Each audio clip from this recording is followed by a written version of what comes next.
Before we begin, I would like to let the wonderful Jewish History Podcast audience know that on one of my other podcast channels, Torah 101, and Intellectuals Introduction to Torah, that podcast has recently been focusing on the history of Torah.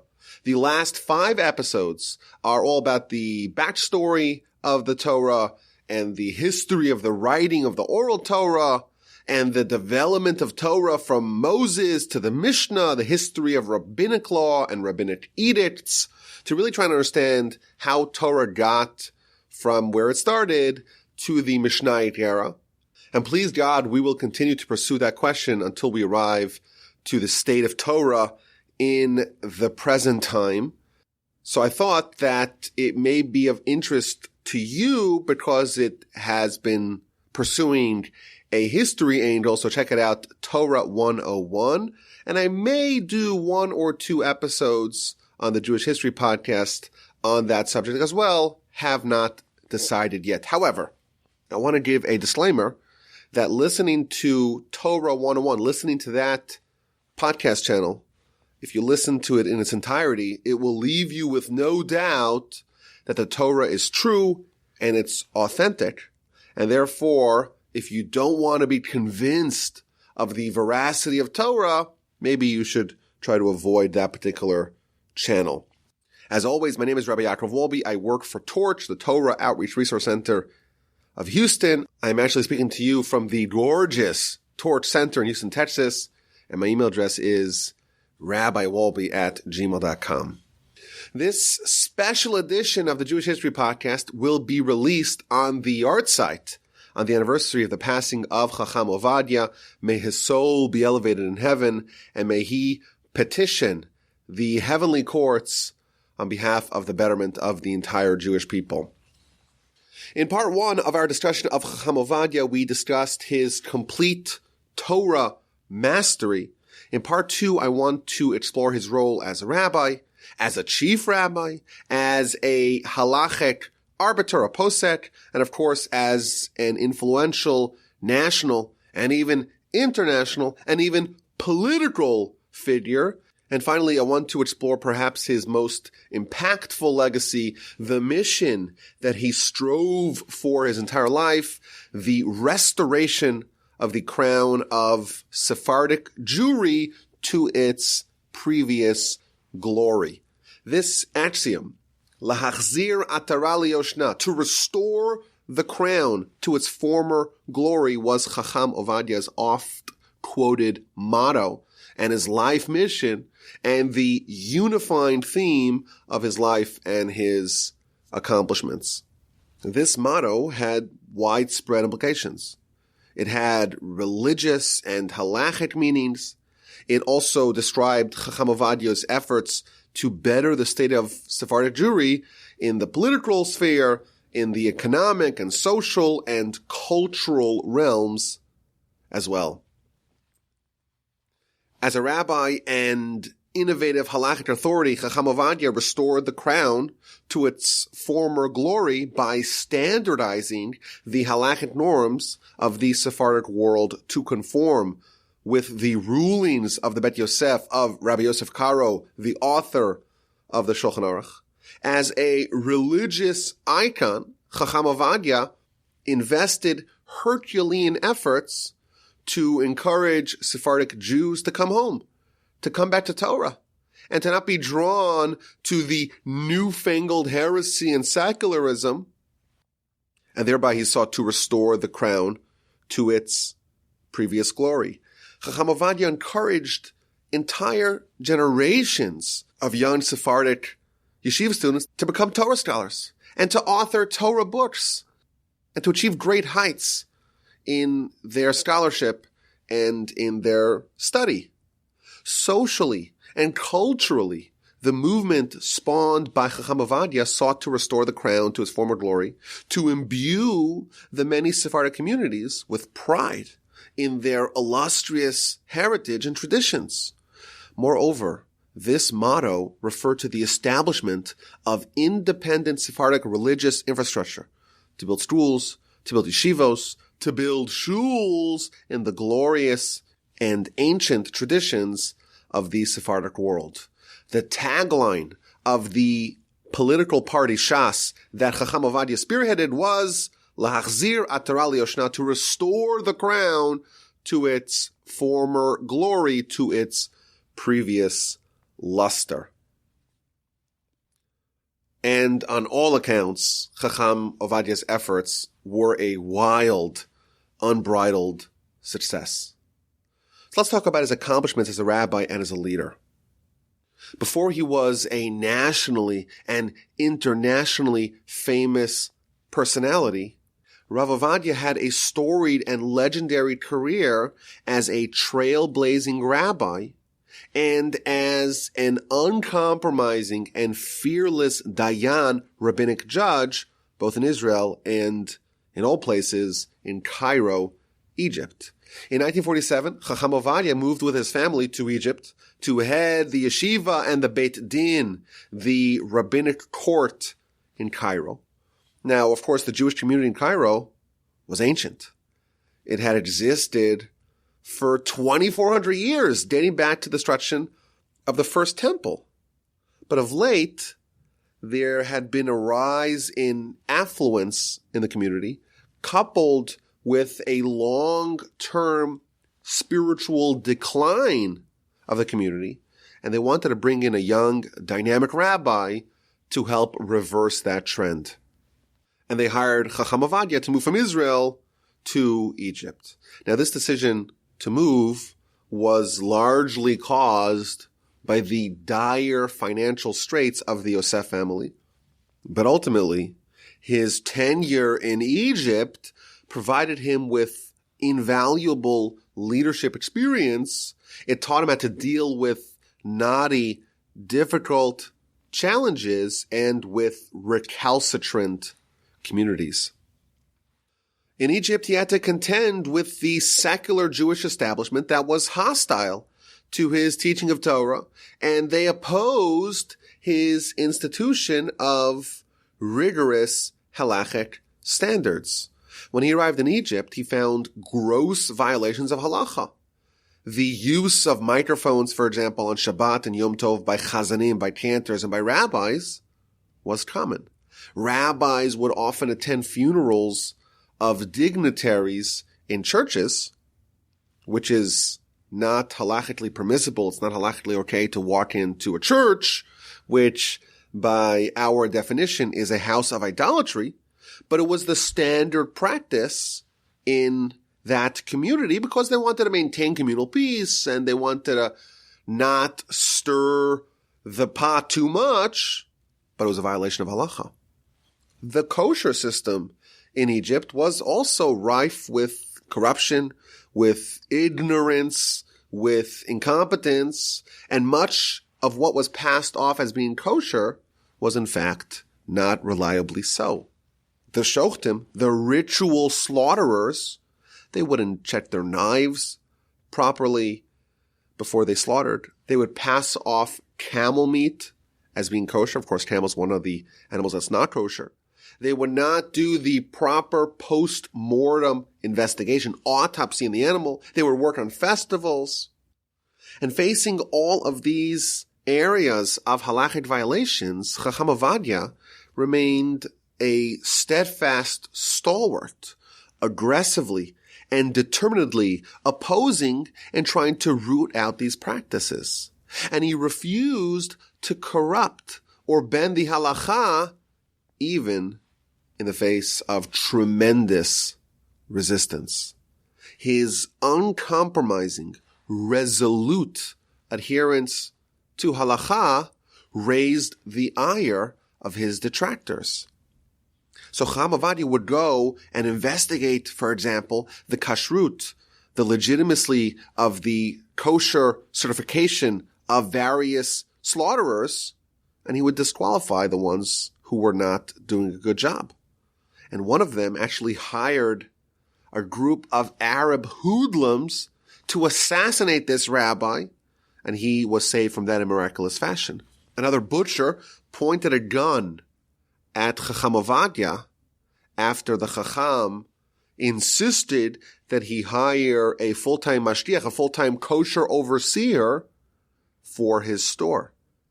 And the straw that broke the camel's back, no pun intended, was when the Jewish community-run hospital was found to be serving non-kosher food to its Jewish patients who were unaware of that. And Chacham Ovadia tried to change that, but they were resistant. It's much more expensive to pay for kosher food. And ultimately, he resigned from his official rabbinic post over the community's unwillingness to address this issue. Chacham Ovadia's first foray into the rabbinate indeed ended prematurely, but I would imagine that the experience steeled him against capitulating to public pressure and criticism, and it helped him hone his leadership philosophy. In addition, I would imagine that dealing with such a community in such a visceral way reinforced his recognition that some of his Sephardic brethren had lost their mojo, and there was a pressing need to restore the crown to its former glory. Chacham Ovadia's tenure in Egypt was dramatic in other ways as well. This time when he's there, 1947, 1948, this is coinciding with the founding of the State of Israel. And of course, with the War of Independence that was fought between Israel and Egypt and various other Arab nations. So tensions between Israel and Egypt were heightened, and comes along Chacham Ovadia, and he's moved from Israel, from Palestine, and the Egyptian authorities accuse him of being a Zionist spy. He is being watched. He's being followed. They bring him in for questioning. The authorities raid his home once he was jailed overnight, and even once he was mugged by members of the Muslim Brotherhood while traveling on a train. In one humorous incident that happened during the Festival of Sukkot during the War of Independence, the authorities arrested him because they accused him of directing Israeli fighter pilots where to bomb because Chacham Ovadia had erected a sukkah on his roof. And they said, oh, that sukkah, it's you're trying to show the Israeli pilots where to drop their bombs. Oh, and when you were shaking your lulav, you were directing them where to go. You were signaling to them. Ultimately, he was able to convince the judge that it was nothing more than a religious activity, and Chacham Ovadia was nevertheless told that you must dismantle your sukkah within the next 7 days, which of course worked out well because Sukkot is a 7-day festival. After his resignation, Chacham Ovadia moved back to the newly minted State of Israel. Of course, Egypt did not allow direct travel to Israel, so he had to go via Italy and make Aliyah from there. And the family settled in Jerusalem in the neighborhood of Bet Yisrael in a small 2-room apartment. And Chacham Ovadia resumed his teaching and speaking at various shuls. And he also joined the elite kollel, the elite institution of advanced Talmudic study called Midrash B'nai Tzion, which included a legendary cadre of scholars that would go on to long and storied rabbinic careers. So other members of this kollel included Shmuel Rozovsky, who would later serve as Rosh Yeshiva of the famed Panovich Yeshiva in Bnei Brak, famous rabbis Dayan Fisher, Reb Shlomo Zalman Auerbach, Reb Betzalel Zolty, who would go on to be the chief rabbi of Jerusalem, and of course, Reb Shalom Shvadron, the legendary Maggid of Jerusalem.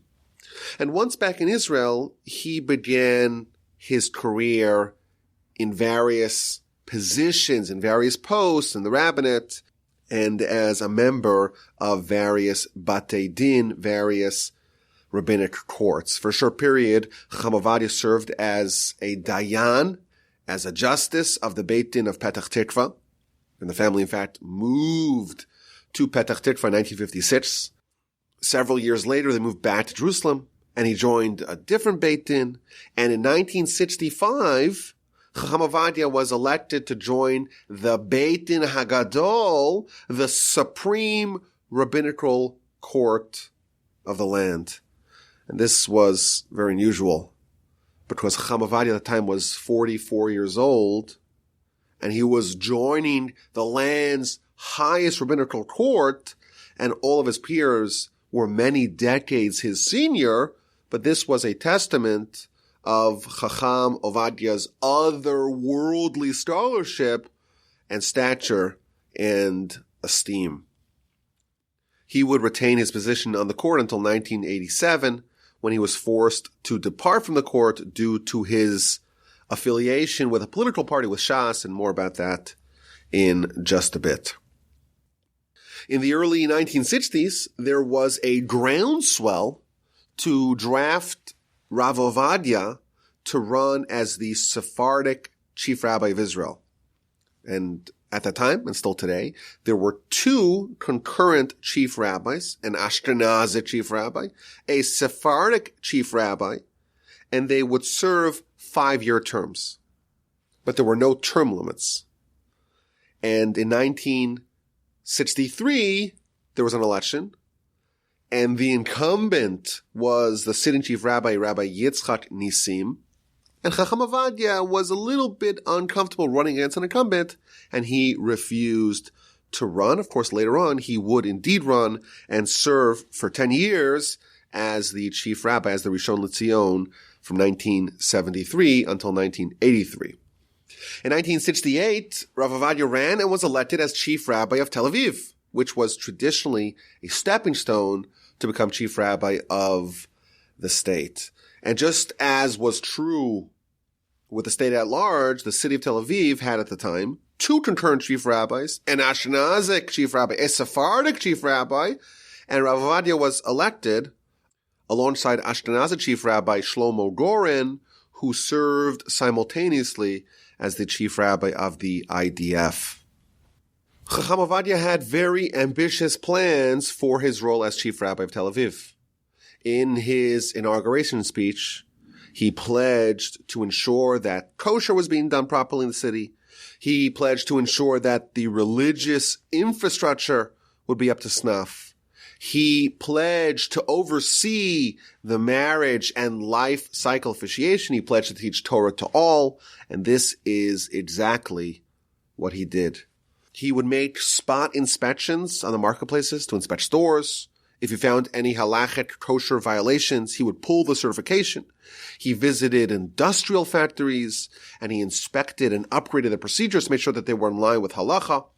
He streamlined the processes of marriage and divorce and life cycle officiation, ensuring that the Ashkenazic and Sephardic couples were treated as per the custom of their respective communities. But most of all, he had a packed schedule of teaching Torah all day, all week, all year. He still traveled back to Jerusalem for a weekly lecture. He would have multiple daily lectures in Tel Aviv. Each Friday night, he would pray and speak at a different Tel Aviv synagogue. And of course, he still maintained his membership in the Supreme Rabbinical Court in Jerusalem. When a family member was concerned about the toll that it would take on him to have such a packed schedule, he replied with the words of the Mishnah, Ki lekach notzarta, this is why I was created. In his tenure as Chief Rabbi of Tel Aviv, Rav Ovadia truly set the standard as an exemplar of a city chief rabbi.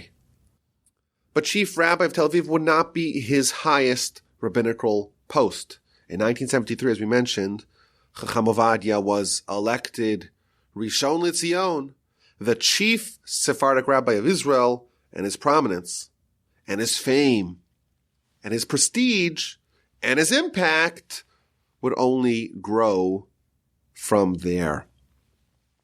Chacham Ovadia had a unique halachic philosophy. As a Posek, as a halachic arbiter, and in his voluminous halachic literature and responsa, he developed a unique and innovative approach to resolving halachic dilemmas and quandaries and to systemizing halachic practice. For one, his halachic philosophy was guided by and rooted in the Talmudic idiom, koach dehetera adif. It is greater to find leniency in halacha than to be stringent. Whenever there is a halachic uncertainty, it's easy to favor stringency. But only a veritable Torah giant can find the legitimate, lenient workarounds. It's so much easier to rule stringently. It covers your base. It's safer. To rule leniently, you have to have the broad shoulders to take on the responsibility that what you are permitting, what you are being lenient about is legitimate, is okay. And it's important to stress, Chacham Ovadia strove to rule leniently, not because he did not view Torah prohibitions as severe, but because he was able to understand a given subject with such depth and breadth that he was able to suss out if there was legitimate room for leniency. And there are many, many examples of Rav Ovadia turning over every halachic stone to find leniency, provided, of course, that it was legit. Another hallmark of his halachic philosophy was his lifelong mission to try to unify the various Sephardic streams, the various Sephardic customs, the various Sephardic communities in the land under the rulings of Maram Bet Yosef of the Shulchan Aruch. Israel was quickly becoming the home of multitudes of Jews arriving from various different Muslim countries.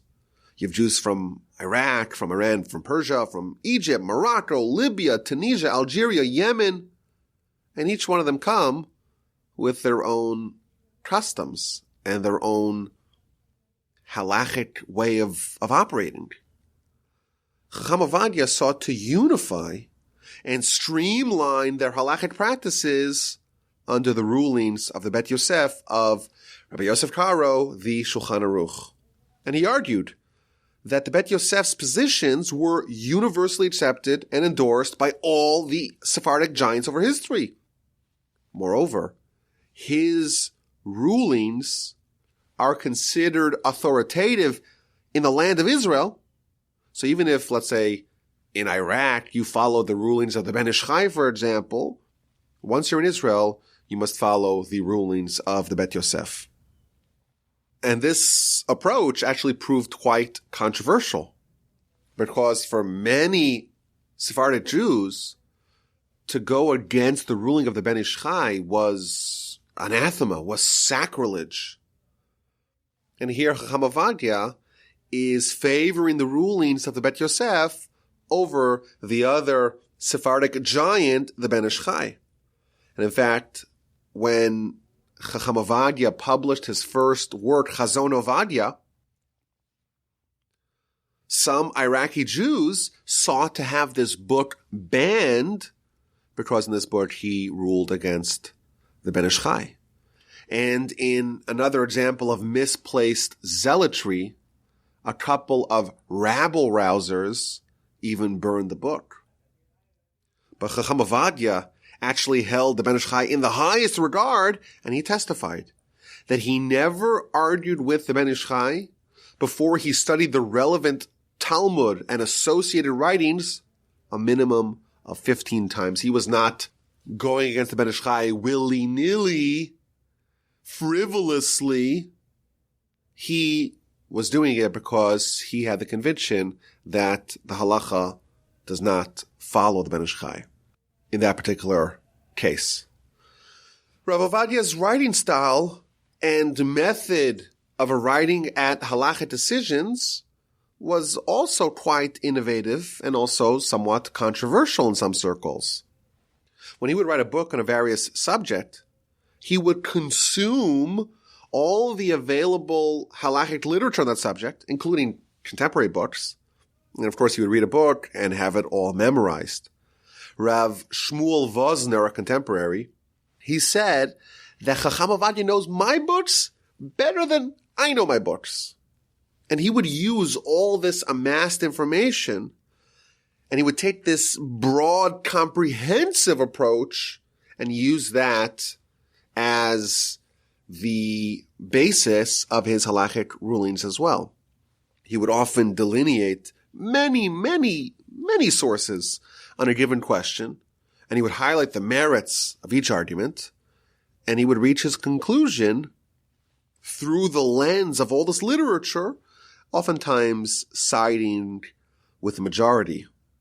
His detractors would argue, well, he knows it all, but he knows it on a very surface level, but that was not accurate. He was able to pinpoint to the good arguments and, of course, the bad arguments of each of the sources that he would present. So this whole method of arriving at a halachic conclusion was quite innovative, but his books were great hits. The first volume of halachic response that he published in 1955 won the prestigious Rav Kook Prize for Torah literature. In 1970, Chacham Ovadia was awarded the Israeli Nobel Prize, called the Israel Prize for Rabbinic Literature, for all his great works. By the time he passed, he had published 50 books and left in manuscript form with enough material for the same amount of books to be published posthumously. Two of his sons, in fact, the current Rishon LeZion, the current Chief Rabbi, Rav Yitzchak Yosef, and Rabbi David Yosef, who is the Chief Rabbi of the Har Nof neighborhood of Jerusalem, among the two of them, they have published over 50 books codifying their father's halachic rulings. On the 7th day of Cheshvan in 1973, by a vote of 81 to 68, Rav Ovadia defeated the incumbent Rav Nisim and was elected to be the Rishon LeZion, the Sephardic Chief Rabbi of Israel. Thenceforth, he would forever be in the public spotlight. Although he would serve as Chief Rabbi for 10 years, in reality, he remained the dominant Sephardic rabbi in the country and indeed in the world until his passing in 2013.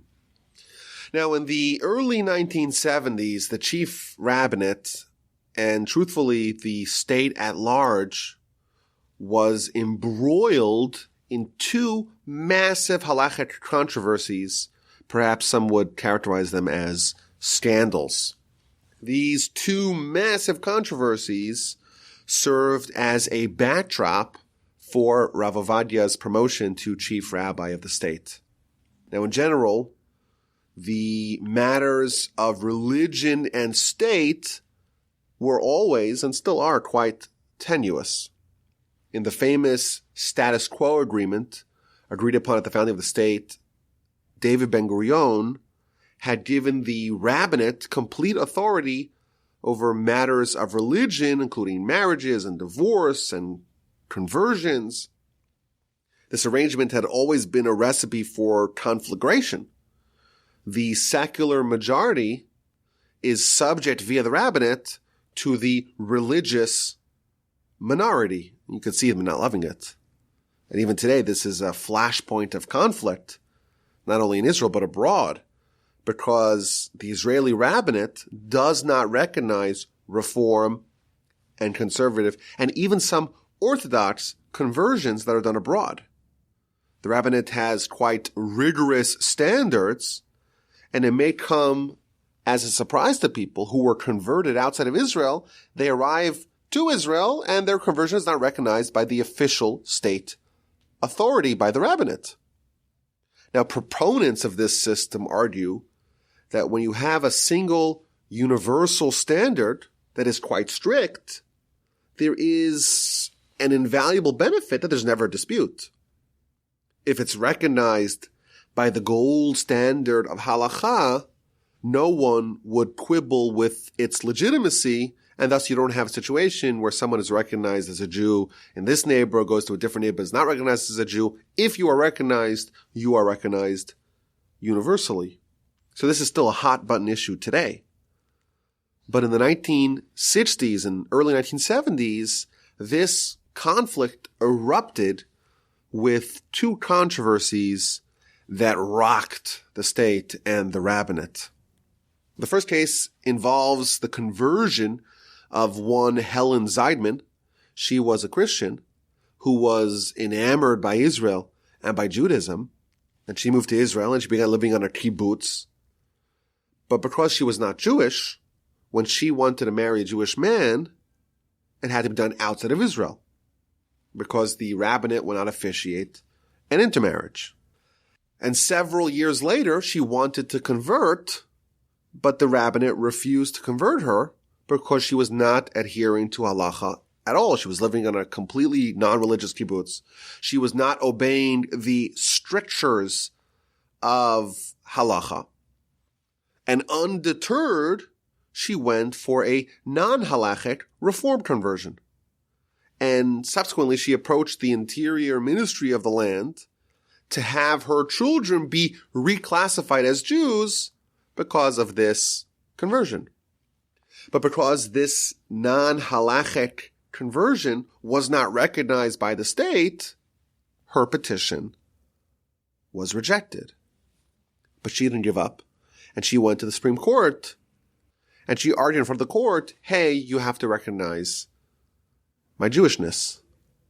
And this controversy escalated into a crisis that actually threatened to destabilize the government coalition.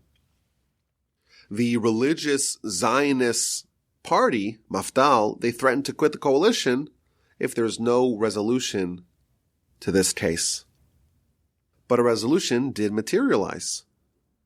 The day before the Supreme Court vote, Mrs. Zeidman, she had a quote-unquote Orthodox conversion presided by the IDF Chief Rabbi, Rabbi Goren, in a hastily assembled Beit Din, and in exchange for this conversion, she withdrew her petition to the Supreme Court, and the Knesset coalition remained intact, and the solution apparently was reached, and the crisis was avoided. But not really. Because if you're not going to recognize reform conversions because they're not halachically legitimate, this was a sham, quote-unquote, Orthodox conversion. And why is it being treated differently? Apparently, Rabbi Goren seemed to have been making a mockery of the whole process. Now, for Rav Ovadia, this struck close to home. Rabbi Goren was his colleague, yet for inexplicable reasons, he officiated at this quite spurious conversion, apparently for political reasons. The second controversy is known as the Langer case. In this story, Rabbi Goren's dubious halachic dexterity manifested again, and this time it prompted Rav Ovadia to throw his hat into the race for chief rabbi of the whole country. Now, the background to this controversy of two siblings, Chanoch and Miriam Langer, and they were serving in the IDF. And their mother, Chava, she was originally married to one Avraham Barakovsky, who was a convert to Judaism, but she separated from her husband without a get, without a halachic document of divorce. And the rules are such that if a woman has a legitimate halachic marriage, and she does not have a subsequent legitimate halachic divorce, well, that means that she's still a married woman. And now she goes without obtaining a halachic divorce and marries one Otto Langer, and she bears these two children. So halachically, these children are known as mamzerim, meaning illegitimate bastards, and by Torah law, are not permitted to marry ordinary Jews, and that determination was already made in the 1950s. But in 1966, Chanoch Langer approached the Beit Din to try to find a halachic workaround for his status. Of course, he's not to be blamed for it. It's not anything that he did wrong. It's not of his own doing. But because his mother had not secured a get, he was considered a mamzer. But multiple courts over multiple years were unable to find any grounds for altering his status. Rav Ovadia himself reviewed the case, and despite his most valiant efforts, he was unable to find any room for upending his status. And then the politicians got involved. Defense Minister Moshe Dayan approached Rav Goren, who was then the chief rabbi of the IDF, and asked him to find a workaround. The Prime Minister, Golda Meir, publicly called for changing the halachic status of the Langer kids as well. And Rav Goren convened a court. And the identities of the other members of this court are still classified until today. No one knows who they are. And they concocted an opinion that rescinded the bastard status from the Langer children. And the argument of this opinion is that the original husband's conversion was invalid. And therefore, Chava Langer was never really married to her first husband, and thus was perfectly allowed to marry Otto Langer. Now, the details of this decision were also classified and were not publicly distributed. And against all halachic conventions, Rav Goren refrained from sharing his reasonings with any of the other previous courts that had ruled that their status, the Langer children's status as mamzerim, is immovable. Now, I want to stress, Rabbi Goren was a bona fide Torah scholar. But his ruling and the way that he handled it is truly inexplicable. Some have speculated that his rationale was that he wanted to make, or was willing to make, one halachic concession in order to ensure that the secular establishment does not revoke the status quo deal arrangement wholesale and institute civil marriage as opposed to rabbinic marriage. Maybe the argument is that it's better to bend the halacha a bit in one case to preserve the independent authority of the rabbinate. But Rav Ovadia didn't buy it, and he lambasted this decision, and he argued stridently that the original conversion of Avraham Barakovsky was in fact valid, and thus the subsequent children were mamzerim. But the case was not yet finalized because Rav Goren, his decision was him operating as the IDF chief rabbi, and it was insufficient to allow the Langer children to marry, and what would eventually happen with these children hinged upon who won the election for chief rabbi in 1973.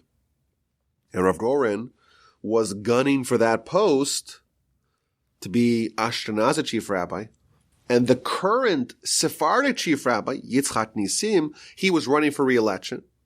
And both of them were committed to adopting a more pragmatic, more tolerant, if you will, approach in halachic matters. And both were committed to sign on to the dubious Langer reclassification.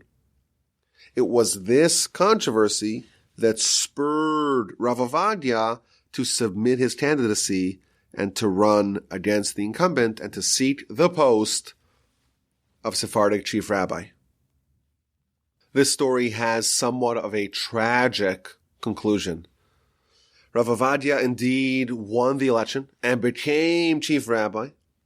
And even at the celebration of his election that occurred at the home of the president and was graced with various politicians and movers and shakers, the Prime Minister, Golda Meir, and the Defense Minister, Moshe Dayan, began to pressure Chacham Ovadia to find a leniency for the Langer children.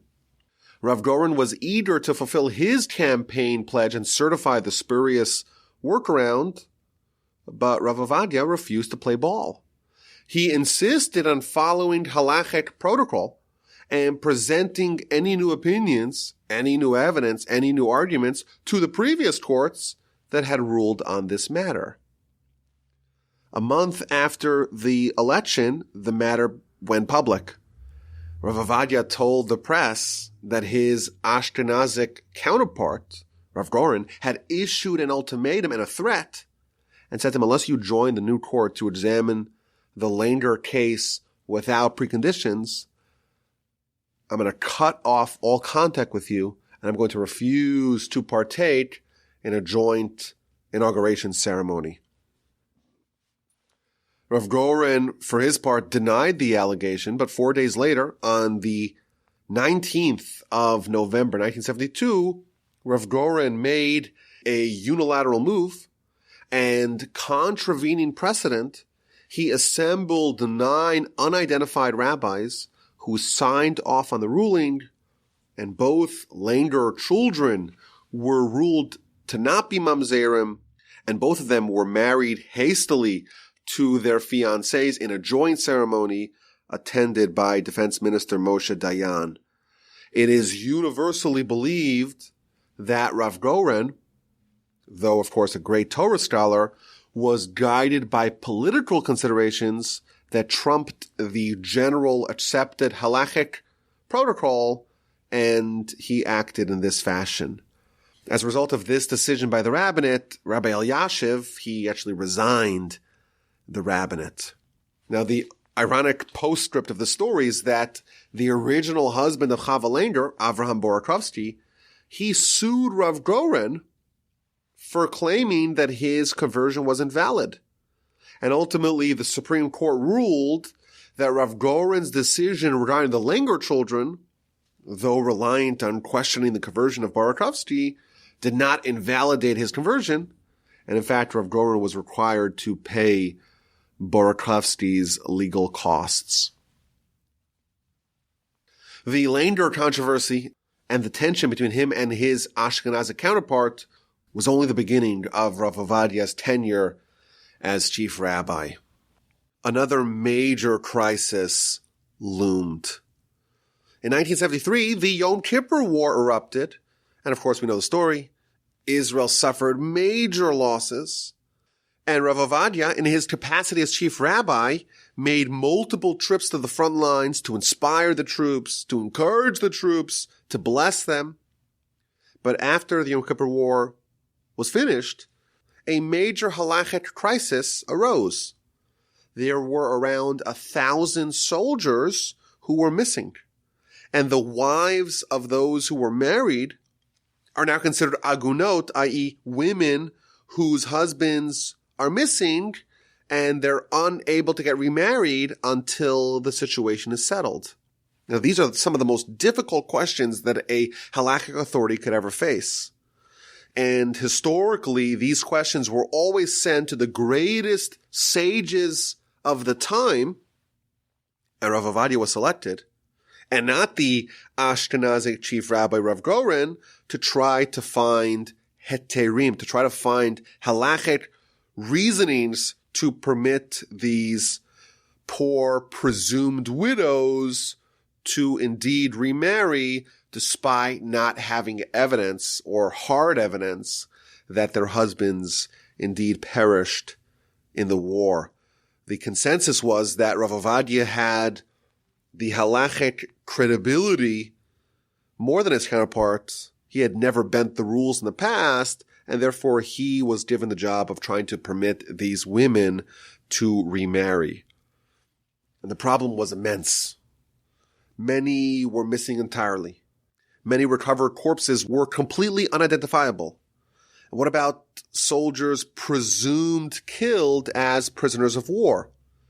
You had to gather evidence, dental records, medical records, interview their comrades, try to examine pictures and other evidence. What about their fingerprints, dog tags? If you find a dog tag on a dead, charred, unrecognizable body, is that sufficient evidence to permit his wife to remarry? And the biggest dread in halacha is what happens when there is a husband presumed dead, you allow his wife to remarry, and his wife remarries, or his ex-wife or his former wife remarries, and then the husband turns out he's alive and he waltzes in. That's, of course, a terrible disaster. And Rabbi Ovadia is tasked with trying to solve these questions. And he spends months going through case by case, carefully, meticulously, painstakingly interviewing witnesses, examining remains, doing all the investigative work to try and permit these women to remarry. Rav Ovadia testified before his passing, I have permitted hundreds of women whose husbands were MIA to remarry, and not a single one of those husbands ever returned. This was a responsibility that every rabbi, of course, takes with the utmost seriousness, but this was something that he excelled at. And he really invested his heart in trying to find halachic grounds to allow a woman to remarry. At his funeral, his son, Rabbi David Yosef, told the following story. He said that the rabbi, Chacham Ovadia, wasn't feeling well, and they went to the hospital to have him examined, and the doctor said, you suffered a mild heart attack, and you right away need to have an emergency operation to install a stent and to open up your arteries. So Rav Ovadia says, okay, I'm okay to do this operation, but I have to go home first and I need 3 hours at home. And only then will I come back to the hospital to have this procedure. But they said to him, no, you can't leave. This is a medical emergency. You have to right away have this done. No, I have to go home. Why do you have to go home? Because I'm in the middle of writing a halachic response, a tshuva, to free an aguna, to free a woman whose husband is presumed dead. And what happens if I go under the knife? And who knows if I'll actually emerge from this operation okay? And what's going to be with this woman? I want to go home. I want to finish the argument. I want to sign, seal, and deliver the letter permitting the woman to remarry. And then I'll come back. And then I will have that surgery. After 9/11, there was a tragic episode of a woman whose husband worked on the 104th floor of the North Tower in the Twin Towers in Lower Manhattan. And, of course, there's no remains of the body. And therefore, again, the Talmud is very clear. If you don't have remains, you just assume, unless you know otherwise, definitively, you assume that the husband's still alive and the woman cannot remarry. So Chacham Ovadia went through emails and phone records and spoke to engineers and found a permission for her to remarry. Now, Rabbi Ovadia had a very productive and fruitful decade as chief rabbi. Of course, he dealt with all kinds of halachic problems and questions and issued many notable and interesting halachic decisions. Perhaps the most interesting question that he faced was the question of the halachic permissibility to release terrorists in exchange for hostages. During the Entebbe raid in 1976, there's 100 Jews who are held hostage, and the hostage takers say, we're going to start shooting the hostages unless you release terrorists. Are you allowed to release terrorists with blood in their hands? You presume they'll go back to their blood-shedding ways if you release them? Are you allowed to release them in exchange for hostages? Very difficult question. And the government, headed by Prime Minister Yitzhak Rabin, they went to the chief rabbi, they went to Rav Ovadia and said to him, okay, is this allowed? Is this permitted? Or is this not allowed? And as Rav Ovadia is deliberating the various angles of this question, Chacham Ovadia has a visitor. It's the prime minister. And he says to him, I want to let you know that actually we succeeded in rescuing the hostages and killing off all the hijackers and all the terrorists in Uganda. And that decision ultimately was not implemented upon. In the 1970s, Rav Ovadia ruled that the Ethiopian Jews were considered halachically Jewish, and he campaigned to have an effort to bring the Ethiopian Jews to Israel, and he is widely credited as the force, or as the primary force, in indeed unleashing the wave of migration of Ethiopian Jews to Israel. That decision actually was somewhat controversial. Some of his halachic contemporaries thought that maybe there was more of a question as to the legitimacy of the Jewish standing of the Ethiopian Jews.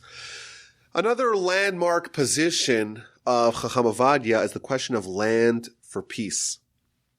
As chief rabbi, Rav Ovadia ruled in favor of ceding land of Israel in exchange for peace with the Arabs. And this is based upon the idea that to prevent bloodshed, that supersedes the mitzvah of maintaining territory. So he was in favor of the 1979 Camp David Accords with Egypt, even though it called for ceding much of the land, much of the territory that was seized in the Six-Day War. He was also in favor of other land for peace agreements. He was in favor of the 1994 peace deal with Jordan. He believed that Israel should try to strike a deal with Syria, even though in all likelihood that would require ceding the Golan Heights. Rav Ovadia supported, or perhaps we can say more accurately, he did not oppose the Oslo Accords, at least initially. The ultimately unsuccessful framework for a peaceful resolution to the Israeli-Palestinian conflict. Now, Chacham Ovadia was opposed to the unilateral Gaza disengagement of 2005 because the land was given up, was forfeited, and there was no reciprocal exchange of peace. In 1976, there was a law proposed in the Knesset to permit abortions in the land of Israel. Of course, that's a very contentious and very sensitive subject. And Rabbi Ovadia tried to use all his political clout to have the law dropped. Ultimately, his lobbying efforts failed, and instead he shifted his focus to publicizing the Torah's view on these laws, and he vigorously supported organizations that help women who want to have abortions due to financial reasons to help alleviate their financial stress and thereby sidestep the need for abortions. In fact, he told one such organization called Efrat that you could call me anytime, day or night. I want to help you and assist you in this important and vital task. Rav Ovadia also used his bully pulpit as chief rabbi to make PSAs about safe driving, which is something that anyone who has visited Israel knows that's something that was and still is sorely needed. When Rav Ovadia was elected chief rabbi in 1973, it was intended to be a 5-year term, and Rav Ovadia would have presumably ran for re-election and most likely would have won again and again and again. But some of his detractors sought to curb his influence, and they brought a law to the Knesset that sought 10-year term limits for chief rabbis. Ironically, this decision to limit Rav Ovadia's influence ultimately unleashed him and increased his national impact many times over. Once he left the office of chief rabbi, he had a political party that was founded called Shas, and that became one of the most important vehicles for him to impact the nation and the world. In the most recent election that we've had, of course, we've had all kinds of elections in Israel recently, but the third largest Jewish party in the Knesset is Shas. And Shas has been a major force in Israeli politics since it was founded in 1984, both on a national and on a local level. Shas was founded to fill a particular demographic niche, namely that of religious Sephardic Jews. It's important to note that even within secular Jews, there's a big difference between Sephardic and Ashkenazi Jews. The Sephardic world did not suffer the same effects of secularization and systemic assimilation that the Ashkenazi Jewry had undergone. And thus, Sephardic Jews tend to be more traditional, tend to have more of a conscious drawing them to observance and to tradition. And thus, although Shas is nominally tailored towards religious Sephardic Jews, their base and their support comes from many non-religious but traditional Jews who want to support the Sephardic and the religious parties. Now, initially, Rav Ovadia was reluctant to get into politics, but he was ultimately convinced that this could be used as a major vehicle to spread Torah throughout the land. Of course, with political clout comes funding and all kinds of tools and implements that could be used to establish schools and shuls and mikvos and Torah all over the land. And he agreed to head this party. And in 1984, that's the first national election where Shas was on the ticket, and Rav Ovadia vigorously campaigned. He crisscrossed the country to try to garner support. He held rallies. They adopted the slogan, Lahachzir atara liyoshna, to restore the crown to its former glory. That, of course, was his credo. And it was used, of course, in a halachic, a religious sense in the past. And now it was being used to promote the agenda of Shas to restore Sephardic pride and to infuse the land with Torah. Now in Israel, it's a parliamentary system, but there is a certain minimum threshold that unless you cross this electoral threshold, the achuz chasima, your votes don't count. And there was concern, a new party doesn't really have a proven base. Are they going to cross the threshold? But ultimately there was a stunning electoral win.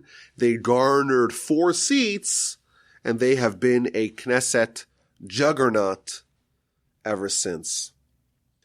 Now, although Chacham Ovadia did not spend much time every day managing the politics and the political agenda, he guided the party. He directed the party. He would make the difficult decisions, and he would leverage it to use it as a tool to teach Torah, to spread Torah, and to spread Sephardic culture throughout the land. And the impact that Shas has had over the last 35 years or so is absolutely stunning. The first order of business was to establish a network of Torah schools to afford every Sephardic child in the country access to a Torah education. The government provided some funding, and Chacham Ovadia agreed, together with other Sephardic Torah giants, to fundraise the difference. And these schools have been a fabulous success. Over the 30 years from the founding of Shas until its passing in 2013, this network of schools grew to 650 elementary schools with 40,000 students enrolled and 300 preschools with around 13,000 students. Today, these schools, the school for girls, are known as Bet Margalit after Rav Ovadia's wife, and the boys' schools are today called Bet Yosef after Chacham Ovadia. Shas also spearheaded the establishment of hundreds of synagogues throughout the country, started thousands of Torah classes for adults, built over 1,000 mikvaot, started after-school clubs and summer camps and day camps and other forms of enrichment for the public. Now, Chacham Ovadia's influence was not limited to the land of Israel. During his tenure as Chief Rabbi, and in the decade that followed, he made many trips to the United States, and he would visit and encourage Jewish communities in Brooklyn and Deal, New Jersey, in California. He would travel to Mexico, Argentina, France, other countries in Europe, Panama, Brazil, and he would go there And of course, he was treated like a rock star, like a celebrity. They'd have the kids all dressed up nicely, lining the sides of the street. Everyone would try to crane their neck to see him, to glimpse at him, to kiss his hand, to get a blessing from him, to get a smack from him, as we shall see in a little bit. And he would speak, and he would encourage, and he would inspire the communities. But he would also use his clout to try to lobby and influence various countries and governments to help support the interests of Israel and of the Jews in their land. So in 1979, he went to Iran. He actually visited Egypt and had productive meetings with Hosni Mubarak, the president of Egypt. He went to Syria and tried to lobby on behalf of the Jewish people. When he met President Ronald Reagan, Reagan was absolutely enamored by him, and in the Sephardic tradition, kissed his hand. So his influence indeed really spanned the world over. And within the land of Israel, of course, his efforts were ubiquitous and were everywhere.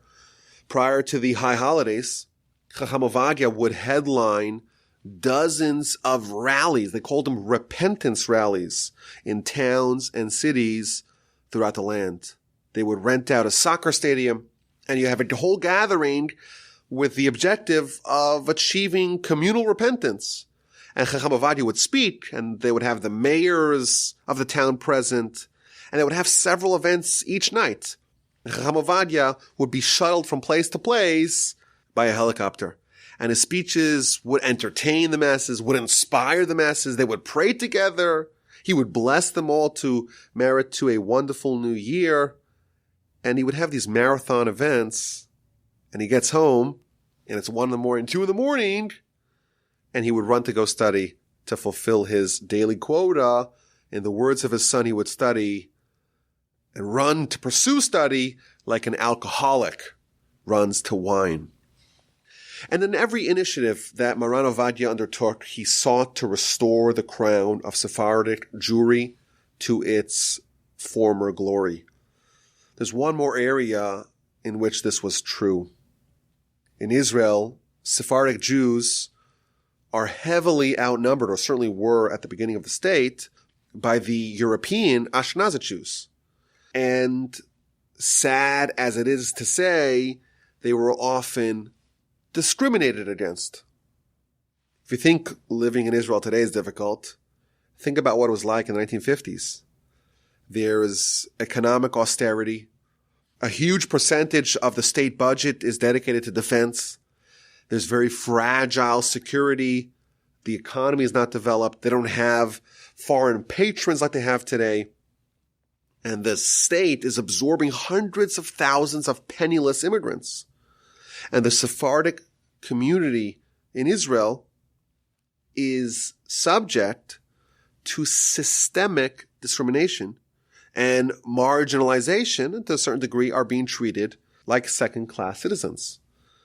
And there were also several tragic atrocities perpetrated against vulnerable Sephardic emigres. In one incident known as the Yemenite Children Affair, you have young women, mostly from Yemen. They had their young babies and toddlers taken away from them, kidnapped in hospitals, and they were told that their children had died. In truth, they were just kidnapped and given to adoptive parents, mostly childless Holocaust survivors. This is a horrific, unimaginable tragedy and atrocity.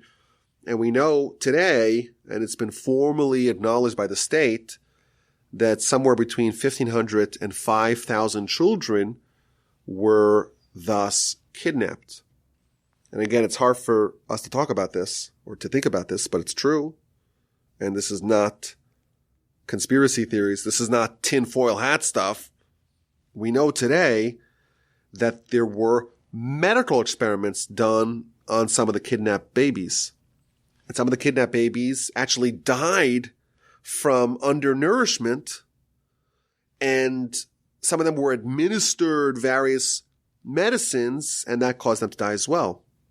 We also know today that some of these poor Sephardic children were subject to post-mortem examinations and autopsies that were carried out on these children, and then they were buried in mass graves. Apparently, there was an interest by some doctors to research why Yemenites in general have such low figures of heart disease, and in some instances, again, this is hard to talk about, after these children were mistreated and after they died, their hearts were removed to examine why is these hearts, like why are the hearts of these Yemenite people, why are they so bulletproof to heart disease?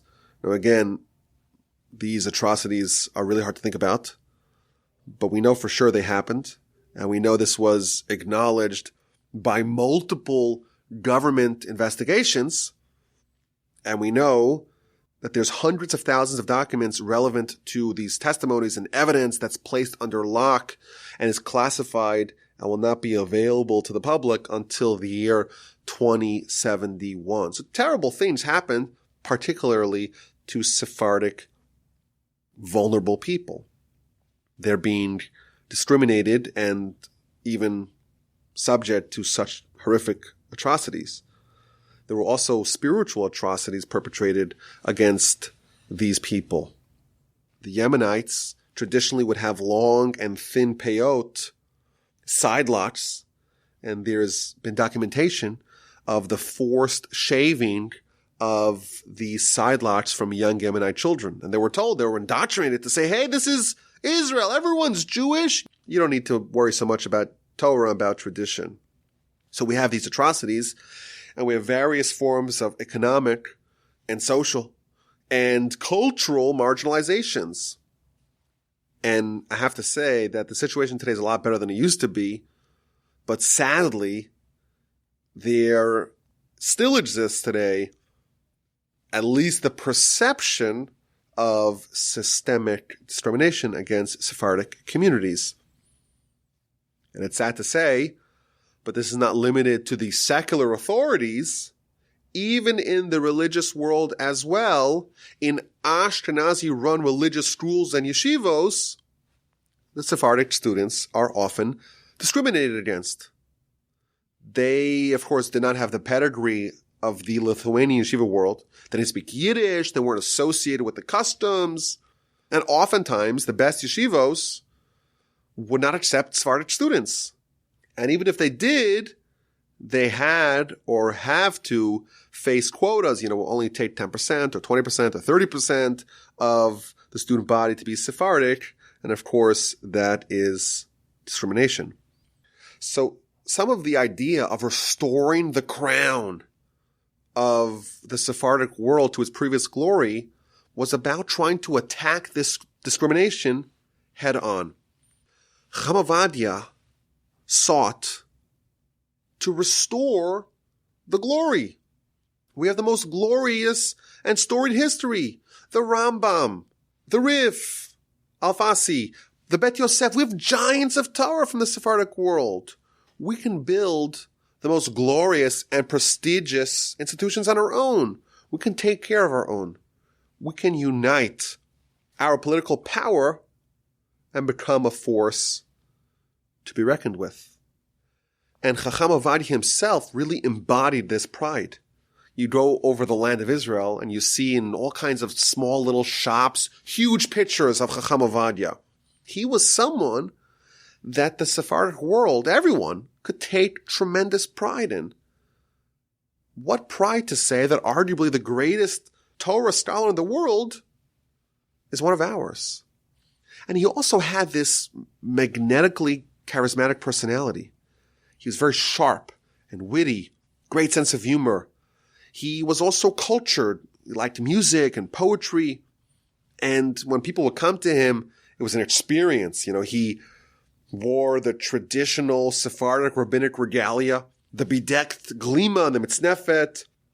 And he had these cool, suave sunglasses that, of course, he wore because of an eye condition, but it kind of added to his mystique and to his appeal.